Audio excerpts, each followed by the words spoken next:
Hello everyone. तब आज बात करने वाले हैं खेसारी लाल यादव जी और प्रियंका सिंह का एक बहुत ही बेहतरीन सॉन्ग के बारे में, जिसका टीजर को रिलीज कर दिया गया है और फुल वीडियो सॉन्ग का रिलीज डेट भी आ चुका है। और इस गाने को लिखे हैं कृष्णा बेदर्दी जी और इस गाने को गाए हैं खेसारी लाल यादव जी और प्रियंका सिंह जी। और इसमें म्यूजिक भी दिए हैं कृष्णा बेदर्दी जी, जो कि आपको स्क्रीन कवर दिखाई दे रहा है। जिस सॉन्ग का टाइटल रखा गया है चल नवाबी, जिसका टाइटल है चल नवाबी।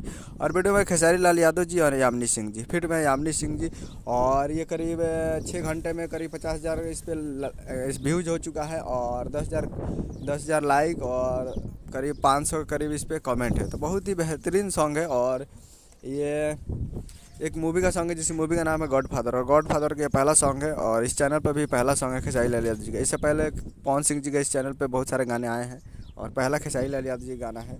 और इस फुल वीडियो सॉन्ग को रिलीज़ किया जा रहा है कल सुबह में 6:30 पर, यानी 25 मार्च 2025 को सुबह 6:30 पर तैयार रहिएगा। और ये आया है times music Bhojpuri YouTube channel, times music पे जाकर इस फुल सॉन्ग टीजर को देख सकते हैं। और कल सुबह में फुल वीडियो सॉन्ग के लिए तो मेरे वीडियो चैनल को सब्सक्राइब लगा मिलते हैं अगले वीडियो में। जय हिंद, जय भोजपुरी।